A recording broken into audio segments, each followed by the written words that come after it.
गुरु भगवान के प्रेम के अनंत अनंत शुक्राने। हम सत्संग में आए, बिन हरि कृपा मिले नहीं संता। भगवान की कृपा हुई तो हम सत्संग में आए।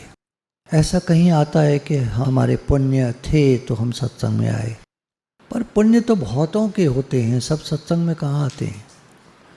पुण्य का मतलब, पुण्य का फल है काफ़ी धन प्राप्त होना, मान सम्मान, पद प्राप्त होना, प्रतिष्ठा प्राप्त होना।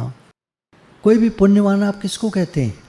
पैसे वाला होता है। डॉक्टर साहब हैं, डॉक्टर साहब पुण्यवान होते हैं, तभी तो डॉक्टर बने। मैं भी चाहता था डॉक्टर बनना। मैंने बताया है पहले एक आध बार, मैंने डॉक्टरी का PMT एग्ज़ाम दिया, प्री मेडिकल टेस्ट, तो उसमें मेरा 50वां नंबर था। सीटें थी 25। अगर वो 25 के 25 छोड़ जाते तो मेरा नंबर उसमें आ जाता पर मेरे पुण्य नहीं थे इतने, तो मैं रह गया। भगवान को कुछ और कराना था, है ना। भगवान को मेरे से कुछ और कराना था। ठीक है, अच्छा हुआ ना, बहुत अच्छा हुआ, कोई दिक्कत नहीं है, बढ़िया ही तो है। सोच की बात है। संसारी बुद्धि होगी, वो कहेगी कि डॉक्टर बन जाते तो बढ़िया रहता, लेकिन आध्यात्मिक बुद्धि कहेगी कि हाँ ये ज़्यादा बढ़िया रहा, ये ज़्यादा अच्छा रहा। तो ऐसे सोच के ऊपर है। पुण्य से अगर भगवान मिलते तो बड़े बड़े पुण्यवान हैं, उनको सबको मिल जाते। पुण्य से सत्संग मिलता तो सबको मिल जाता। और हम लोग शायद अपनी तरफ देखें, जैसे हम आ रहे हैं जिन घरों से, क्या हम लोग अपने को पुण्यवान कह सकते हैं? सबसे नहीं कह रहा मैं, बहुत सारे लोग ऐसे बैठे होंगे जो पुण्यवान कह सकते हैं अपने को। भाई मैं तो एक साधारण घर में पैदा हुआ था, पैसे की कमी थी बहुत ज़्यादा, कैश मनी नहीं था। अब पैसा ना हो तो आदमी क्या करेगा? काहे के पुण्य? पुण्य है ही नहीं। पुण्य होते तो पैसा होता। अब मुझे भगवान ने सत्संग में लगा दिया। इसका मतलब ये हुआ कि कहानी कुछ और है। वो रामचरितमानस की एक चौपाई है इसी के ऊपर। भगवान की कृपा होती है तभी सत्संग मिलता है। बिन सत्संग विवेक न होई, हरि कृपा बिन सुलभ न सोई। राम मत कहिए, राम एक वो अपने शब्द हो जाता है, कंट्रोवर्शियल है। कुछ लोग जरा, है ना, भगवान की कृपा के बिना मिले नहीं सोई, सत्संग नहीं मिलता। तो कृपा से सत्संग मिलता है, पुण्य से नहीं। ये तो बात समझ में आ रही है ना, आ रही है। पूरी ना आवे कोई बात नहीं, आप जैसे मानते हो वैसे मानिए, पर एक बात जो लिखी है रामचरितमानस में वो तो यही है कि भगवान की कृपा से ही सत्संग मिलता है।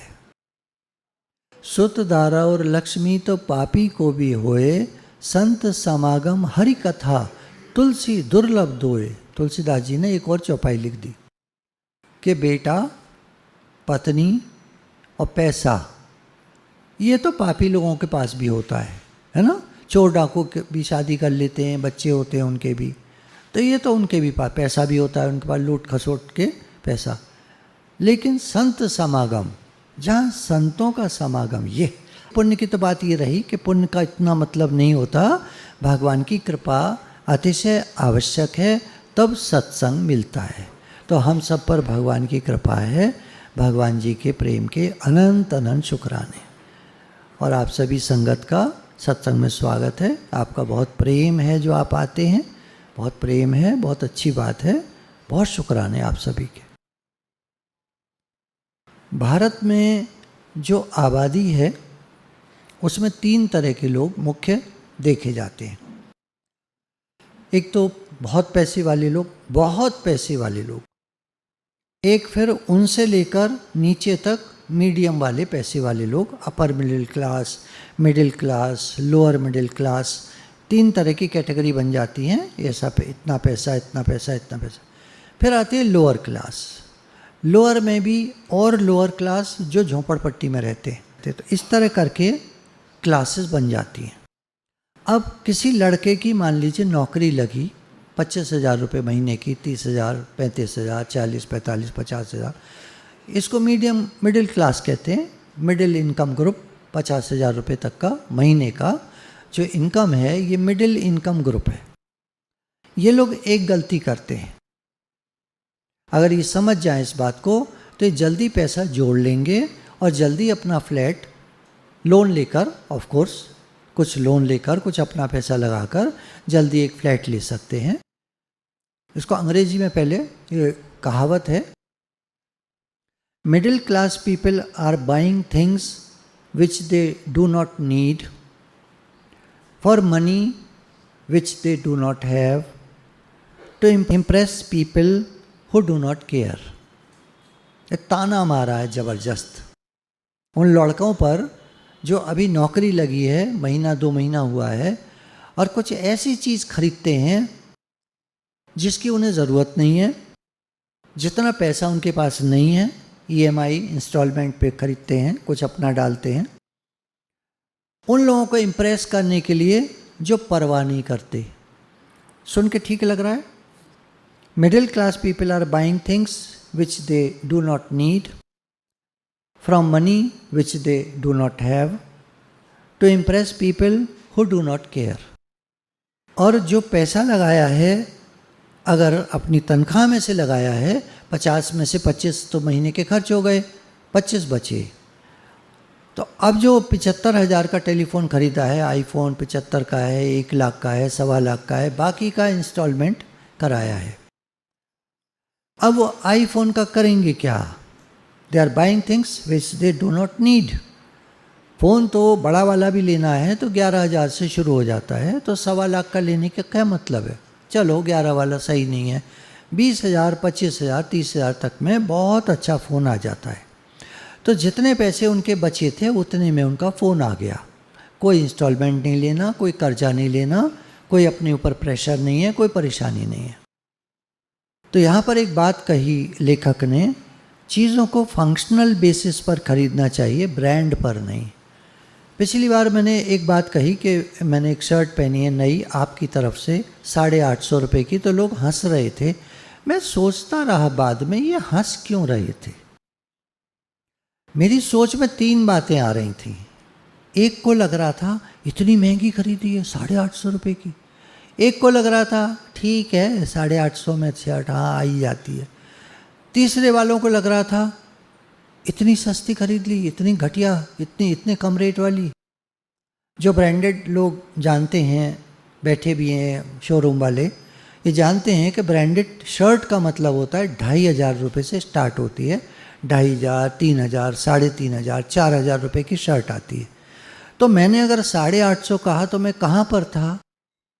तो जो लोग उस वजह से हंस रहे थे कि इतनी महंगी खरीद ली इन्होंने 850 रुपये की, वो समझ पाए हैं तो उसके लिए बता रहे हैं कि ब्रांडेड शर्ट्स जो हैं 1,500 में भी नहीं आती, 2,500 से शुरू होती है, बढ़िया ब्रांड्स की 2,500, 3,000, 3,500।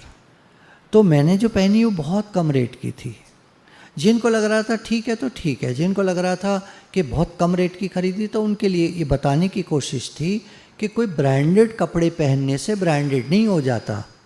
महान व्यक्ति अपने कर्मों से होता है, अपनी सोच से होता है, भगवान की कृपा से होता है, अपनी मेहनत से होता है। 5 चीज़ें हैं इसमें, तब आदमी महान बनता है। कपड़े पहनने से कोई महान नहीं हो जाता। सेम बात ये कह रहे हैं कि कोई बढ़िया जूते लेता है, जूते कितने रुपए से शुरू हो जाते हैं? कोई भी स्पोर्ट शूज़ जो जानते हैं 300, 450, 550। ये सामने एक जूते वाला है, आप जिसको पहनने हो जेंट्स को तो मैं कह दूंगा, उससे आपको फ्री में पहना देगा, वो पेमेंट मैं कर दूंगा, क्योंकि वो पहनाएगा आपको 550 वाला, हमें देगा 300 में, 300 लगाएगा रेट, आपको बताएगा 550, प्रॉफिट नहीं लेगा वो। चलो खैर, कहने का मतलब ये है कि 350, 300 से जूते शुरू हो जाते हैं। कहाँ तक जाते हैं जूते? 1,00,000, 1.25 लाख तक, 2 लाख तक भी जाते हैं जूते।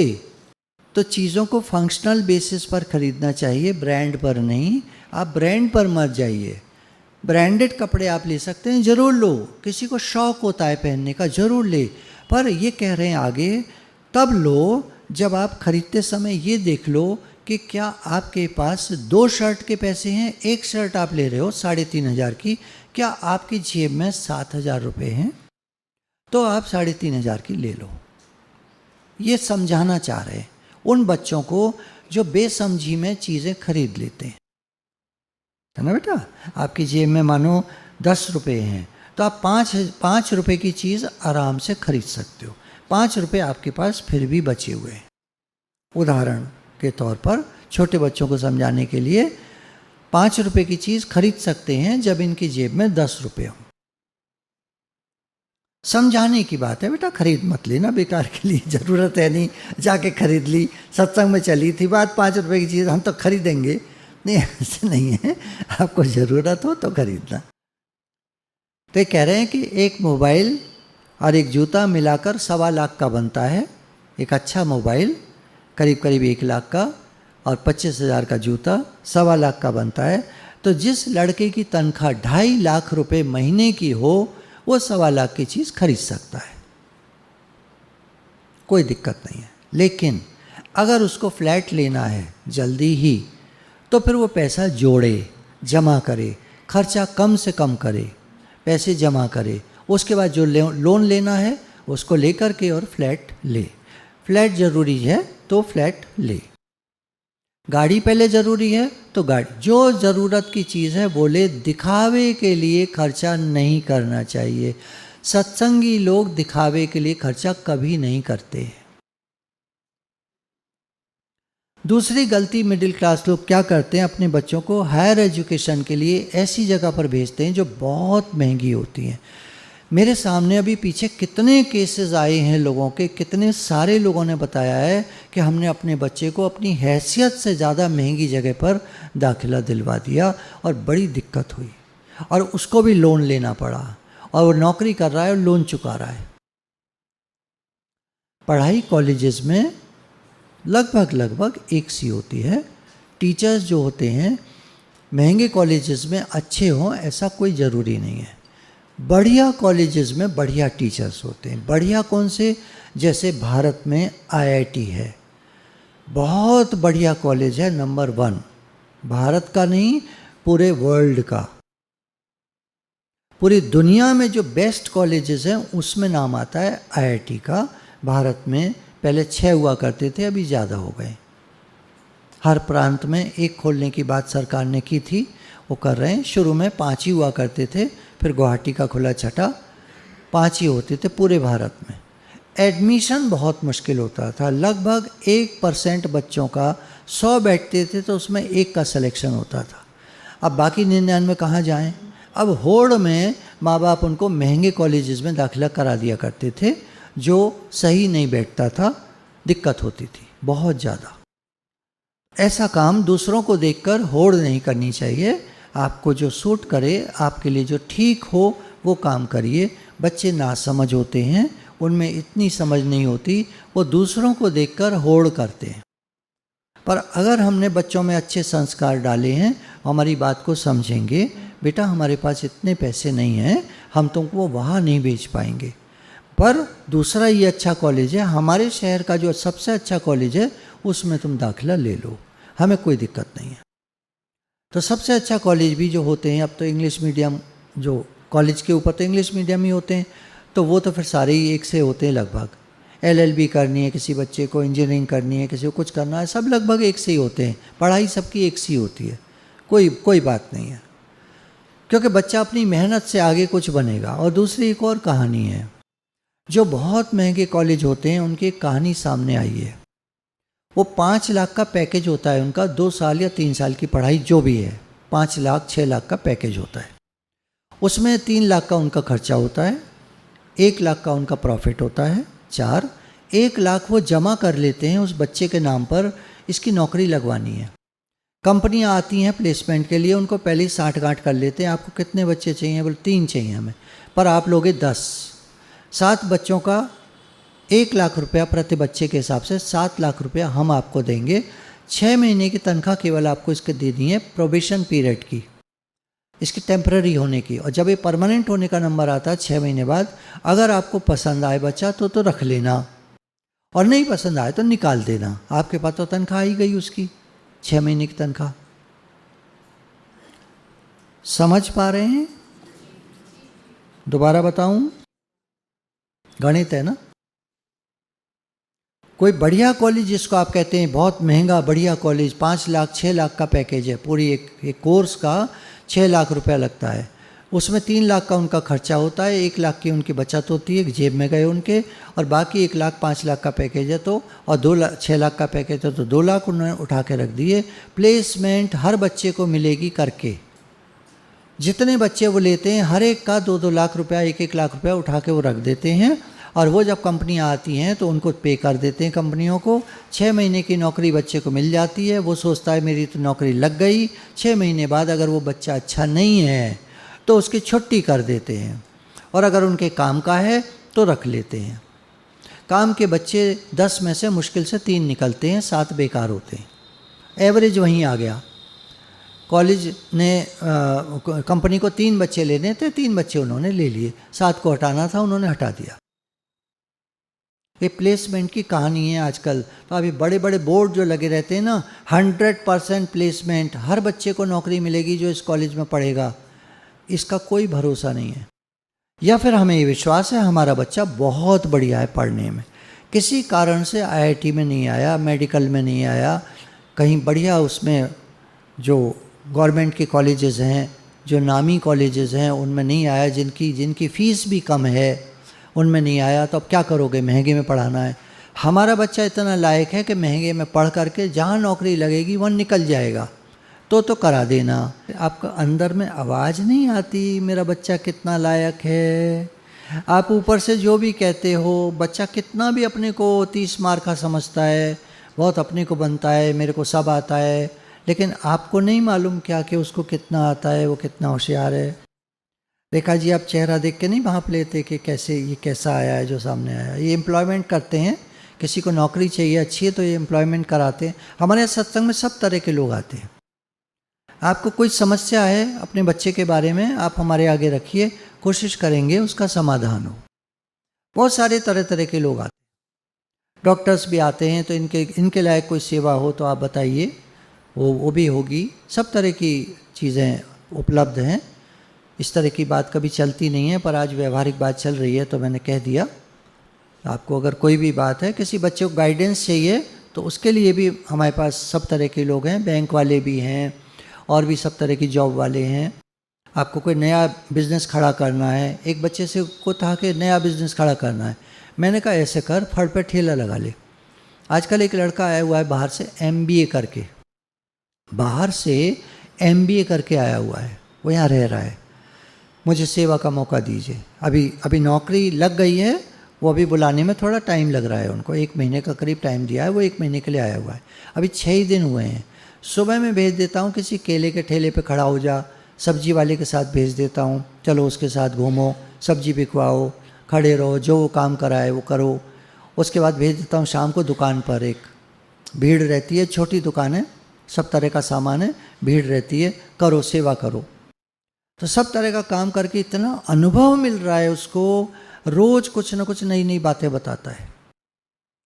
मैंने कहा यार ये तो कर रहा है, अनुभव मुझे फ्री में मिल रहा है, ये तो कर करके मरा जा रहा है।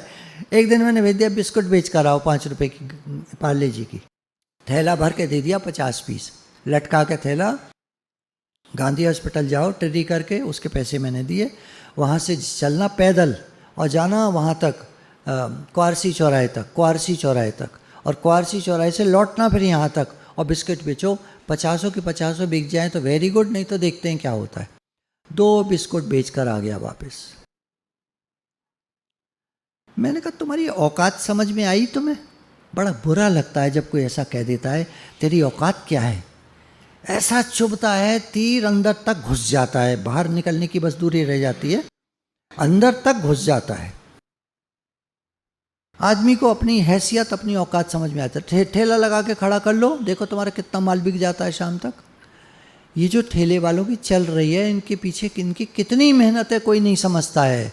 इन्होंने कितनी जान लगाई है, इन्होंने कितनी रिसर्च की है, किस तरह से चीज़ बढ़िया। कचौड़ी आती हैं इकट्ठी, जब हम मंगाते हैं तो कच्ची कच्ची भेज देता है वो। हम कहते हैं भैया इन्हें अच्छे से सेको, कौन लेगा तुम्हारी ऐसी कचौड़ी ना, वो एक दो तो मैं बढ़िया सेकता हूँ। अब आपकी 20 इकट्ठी मंगाई हैं, 50 इकट्ठी मंगाई हैं, कैसे सेक दूँ एकदम। ये बात भी सही है, हम भी चुप रह जाते हैं। लेकिन उसकी चल इसलिए रही है क्योंकि वो एक एक कचौड़ी को ध्यान से सेकता है। आज अगर कोई सक्सेसफुल है, ये मत देखिएगा कौन कहाँ है, नहीं, यहाँ से लेकर वहाँ तक जितने भी हैं, अगर वो सक्सेसफुल हैं, उसके पीछे उनकी मेहनत है, रिसर्च है, दम लगाया है उन्होंने। ऐसे नहीं बन जाता कोई। पढ़ा लिखा होगा कोई, घर रखो डिग्री नहीं काम में आती, हाथ पैर काम में आते हैं। डिग्री तो एक सीमा तक, आए हो, अच्छा आओ बैठो, हाँ जी फाइल खोली, क्या पढ़ा लिखा है, ये है ये, अच्छा very good very good very good, अच्छा चलो अब बताओ अपने बारे में। अपने बारे में कुछ बताओ, ये तो तुम्हारी डिग्री है, पढ़ा लिखा है वो ठीक है, अब अपना अच्छा कंपनी के बारे में कुछ बताओ। मैं तो नौकरी के लिए आया हूँ, तनख्वाह के लिए आया हूँ। अरे तुम कंपनी के बारे में नहीं मालूम। फिर जैसे मैं बात चल रही थी, किसी से भी मैं कहता हूँ फड़ से शुरू करो। देखिए ज़िंदगी की सच्चाई सामने आ जाती है। वो फलाना जो चाय वाला है, उसने फड़ पे ही तो लगाया था, आज वो करोड़पति हो गया है। ये जो होते हैं ना जल्दी जल्दी ऐसे अमेज़ॉन पे आ जाएंगे, फलाने आ जाएंगे, आ जाओ वहीं रहोगे, 10 साल निकल जाएंगे तुम्हारे, वहीं रहोगे तुम, सेल तुम्हारी धीरे धीरे बढ़ती रहेगी। खरामा खरामा जैसे कहते हैं ना, पैदल चलता है आदमी। हवाई जहाज में उड़ना है तो ज़ीरो पे आ जाओ पहले। Zero means no limits. आपको पता है ज़ीरो का क्या मतलब है? 100 के आगे एक ज़ीरो लगाओ, कितने हो गए? उसके आगे एक और, उसके आगे एक और, ये उसके आगे एक और, उसके आगे एक और, 1 करोड़। ज़ीरो की ये कीमत है। एक की कितनी कीमत है? एक के आगे एक लगाओ, उसके आगे एक और लगाओ, उसके आगे एक और लगाओ, लगाते रहो। आपके प्रेम के अनंत शुक्राने। राधे राधे भगवान जी।